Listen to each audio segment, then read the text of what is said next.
नमस्कार दोस्तों। हमने पिछले वीडियो में देखा था पशुओं को चिन्हित करने की विधियों के बारे में। पशुओं को क्यों चिन्हित किया जाता है, कौन कौन सी विधियां हैं कि पशुओं को चिन्हित करना क्यों आवश्यक होता है। तो इनके बारे में हमने पिछले वीडियो में चर्चा की थी और आज हम बात करेंगे कि पशुओं का भार और माप ज्ञात करना, कि जो पशु है उसका भार और माप ज्ञात करना क्यों आवश्यक है, क्यों ज़रूरी है कि पशुओं का भार और माप हमें ज्ञात होना चाहिए। तो आज हम इसके बारे में चर्चा करेंगे। तो सबसे पहले देखते हैं कि पशु की शारीरिक वृद्धि का निर्धारण करने के लिए जो पशु की शारीरिक वृद्धि है वो शारीरिक वृद्धि बढ़ रही है या नहीं बढ़ रही है। पशु की शारीरिक वृद्धि बढ़ रही है या नहीं बढ़ रही है, तो इसका निर्धारण कैसे हो? इसका निर्धारण होता है उसके भार से, कि हमें उसका भार ज्ञात हो तो हमें मालूम रहता है कि पशु के शरीर की वृद्धि हो रही है, पशु के शरीर की उसकी उम्र के अनुसार उसकी वृद्धि हो रही है।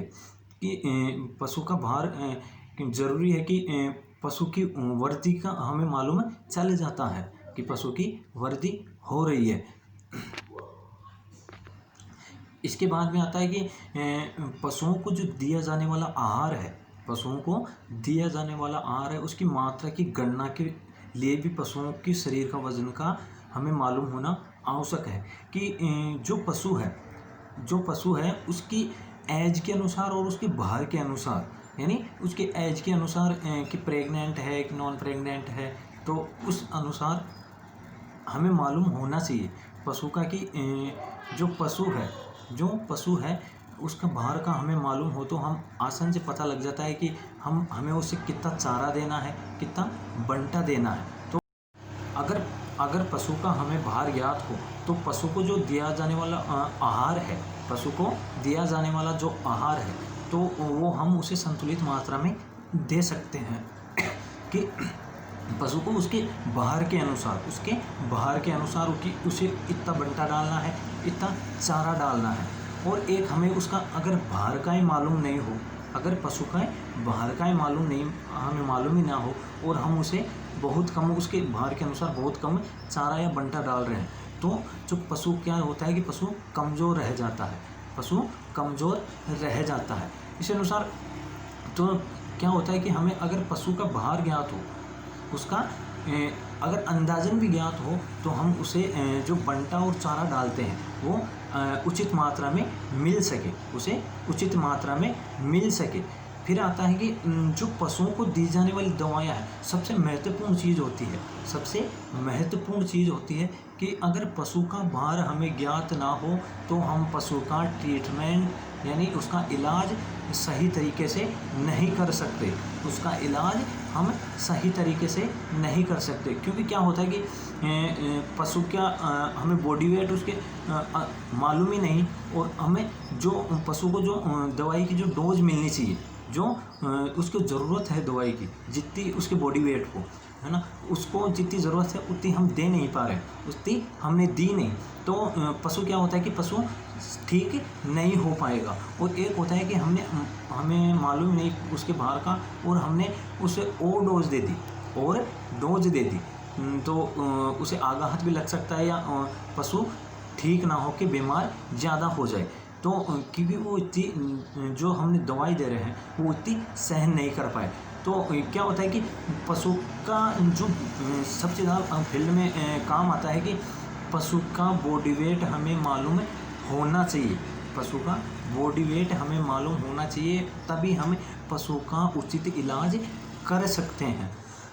अगर हमें बॉडी वेट मालूम नहीं है तो मान लो कि कोई दवाई है तो उसे 100 kg 1 ml बॉडी वेट पर देनी है, तो हमें मालूम ही नहीं हो और हमें उसका बॉडी वेट हो मान लो कि 70-80 या 60 kg हो, हम 100 मान के उसे 1 ml दे रहे हैं, 1 ml दवाई दे रहे हैं, तो वो तो उसके शरीर के लिए नुकसानदायक है। एक होता है कि उसका 100 kg बॉडी वेट हो, 100 kg बॉडी वेट हो, मान लो कि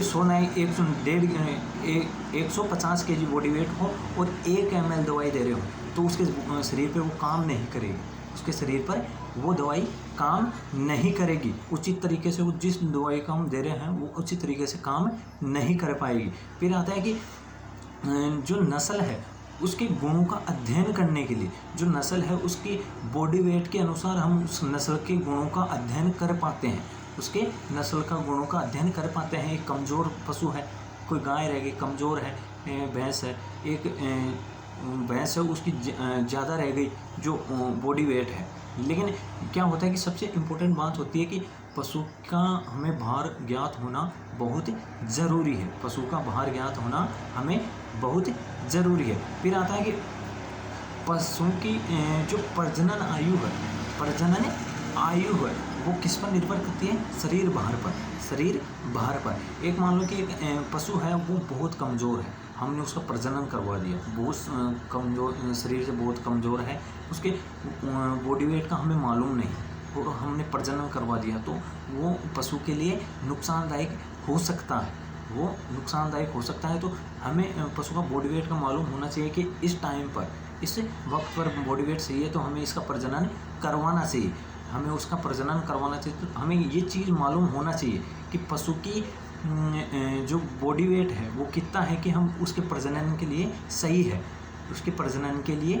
है, फिर आता है कि जो पशुओं का शरीर भार ज्ञात करते हैं वो कब किया जाता है कि 24 घंटे तक पशु भूखा रखा जाए और 6 से 8 घंटे पहले तक प्यासा रखा जाए, तब हमें उसके जो शरीर भार है उसका हमें अच्छे से मालूम हो सकता है, उसके शरीर भार का हमें अच्छे से मालूम हो सकता है। और हमने उसे बहुत ज़्यादा चारा खिला दिया, फिर बॉडी वेट हमें जो उसका है वो नहीं बताएगा, उसका ज़्यादा बताएगा।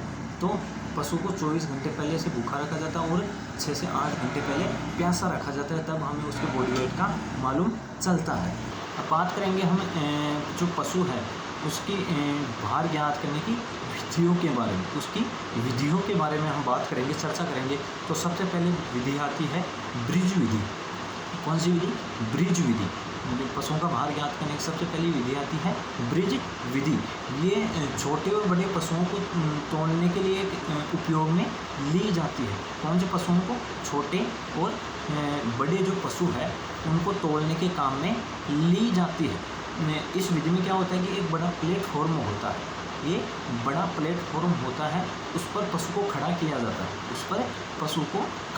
जाता है, तो फिर हमें उसके प्लेटफॉर्म पर खड़े होने पर उसके बीच प्लेटफॉर्म पर खड़ा करते हैं, तब हमें पशु का उचित भार ज्ञात होता है। लेकिन ये कहाँ काम में लिया जाता है? जो बड़ा प्लेटफॉर्म या ब्रिज विधि है वो ज़्यादातर कहाँ उपयोग में ली जाती है? जो बड़े डेयरी फार्म हैं उन पर ये विधि सबसे ज़्यादा काम में ली जाती है। ये विधि कहाँ काम में ली जाती है? बड़ी डेयरी फार्मों में ये विधि काम में ली जाती है। कौन सी विधि? ब्रिज विधि। फिर इसके बाद में अगली नेक्स्ट विधि आती है प्लेटफॉर्म भार मापी मशीन द्वारा, यानी प्लेटफॉर्म भार मापी मशीन। इस विधि से क्या होता है कि जो पशु है उसका भार माप ज्ञात किया जाता है। जैसे कि हम बात करें ड्रम काटा है, तो क्या होता है कि जो बड़े पशु है उसका ही भार ज्ञात किया जा सकता है, छोटे पशुओं का भार ज्ञात नहीं किया जा सकता। जो ड्रम काटा है उस पर बड़े पशुओं का ही भार ज्ञात किया जाता है कि एक बड़ा प्लेटफॉर्म होता है। ड्रम काटा तो हम सब ने देखा है कि जिस पर बड़ी गाड़ियाँ, ट्रक वगैरह ये उस पर भार ज्ञात किया जाता है, उन पर तुलाई के लिए जो आते हैं जिनका तोल किया जाता है, वज़न किया जाता है बड़ी गाड़ियों का उनका, तो वो प्लेटफॉर्म होता है जिस पर क्या होता है कि जो बड़े पशु है उनका ही भार ज्ञात किया जा सकता है, बड़े पशुओं का भार ज्ञात किया जा सकता है। तो कौन सी विधि हो गई? प्लेटफॉर्म भार मापी विधि। फिर तीसरी विधि आती है स्प्रिंग तुला विधि। कौन सी विधि आती है? स्प्रिंग तुला विधि। इसके द्वारा क्या होता है कि जो छोटे पशु हैं उनका शरीर का भार ज्ञात किया जा सकता है। जो छोटे पशु हैं उनका शरीर भार ज्ञात किया जा सकता है। इसमें क्या होता है कि जो जो पशुओं का बीचले वाले छोटे पशुओं का ये बीचले वाला हिस्सा है, बीच वाला हिस्सा, इस पर क्या है कि उदरभुआ जो उदर भाग है उस पर क्या होता है कि एक कपास की रस्सी बांधते हैं, एक कपास की रस्सी बांधते हैं या चमड़े का बेल्ट बांधा जाता है, कपास की रस्सी या चमड़े का बेल्ट बांधा जाता है। इसकी सहायता से क्या होता है कि उस चमड़े के बेल्ट को या रस्सी को एक स्प्रिंग तुला पर लटका देते हैं, एक स्प्रिंग पर लटका देते हैं। कि हमने देखा है कि वो देखा होगा कि एक सुई से हमें किसी चीज़ का हमें भार ज्ञात किया जाता है, एक सुई द्वारा, एक सुई द्वारा। तो इसमें क्या होता है, इस स्प्रिंग पर उस पशु को लटका दिया जाता है। फिर वो स्प्रिंग जो तनाव उत्पन्न होता है स्प्रिंग में जो तनाव उपकरण है उस पर, तो इस विधि द्वारा जो स्प्रिंग में जो तनाव उत्पन्न होता है उससे पशु है, छोटे पशु है, उनका भार ज्ञात किया जा सकता है। लेकिन इस विधि द्वारा, जो ये विधि है, इसके द्वारा जो छोटे पशु है जैसे भेड़, बकरी, कुत्ता, इनका ही क्या होता है, इनका ही वजन ज्ञात किया जा सकता है, इनका ही वजन ज्ञात किया जा सकता है। तो हमने 3 विधियाँ देखी पशुओं का भार ज्ञात करने, एक तो ब्रिज विधि, प्लेटफॉर्म विधि और स्प्रिंग तुला विधि। ब्रिज विधि में एक बड़े और छोटे पशु दोनों को तोला जाकर उनका भार ज्ञात किया जा सकता है। बड़ा प्लेटफॉर्म होता है उस पर ज्ञात किया जा सकता है। ये कहाँ होता है, ज़्यादातर बड़ी डेयरी फार्मों में पाया जाता है ये तोलने का उपकरण। फिर होता है जो प्लेटफॉर्म विधि है, या उसे हम कह सकते हैं धर्म काटा, इसे हम धर्म काटा भी कह सकते हैं। इसमें क्या होता है कि इसमें बड़े पशुओं को ही तोला जाता है। फिर होता है स्प्रिंग तुला विधि। इस विधि में केवल हम छोटे पशुओं को ही तोल सकते हैं कि एक चमड़े की सहायता से उनके उदरभुआ में एक उदर भाग है उसमें बीच वाला, उसमें एक चमड़ा डालते हैं, कपास की रस्सी से बांधकर स्प्रिंग पर लटका देते हैं। स्प्रिंग पर लटकाने पर जो स्प्रिंग में जो तनाव उत्पन्न होता है उससे उसका वजन ज्ञात किया जाता है, और ये विधियाँ हो गई 3 विधियाँ। और क्यों याद किया जाता है ये मैंने बताया कि क्यों ज़रूरी है कि एक तो दवाई सबसे इम्पोर्टेंट चीज़ है कि पशु का ट्रीटमेंट करने से पहले हमें उसके बॉडी वेट का मालूम होना बहुत ज़रूरी है। तो इसलिए हमें पशु के शरीर का भार ज्ञात होना आवश्यक है, क्योंकि उसके बॉडी वेट का हमें मालूम होगा तभी हम पशु को जो इलाज है वो प्रॉपर तरीके से कर पाएंगे। क्योंकि बॉडी वेट और होता है कि उसके शारीरिक वृद्धि के लिए भी आवश्यकता है, उसके आहार के लिए भी तो आहार के लिए भी बहुत ज़रूरी है कि उसके वज़न का होना, भार का ज्ञात होना बहुत ज़रूरी है। उसके अनुसार ही हम उसके बॉडी वेट के अनुसार ही उसे चारा और जो बंटा देते हैं, चारा बंटा जो पशु आहार देते हैं वो उचित तरीके से, प्रॉपर तरीके से मिल पाए।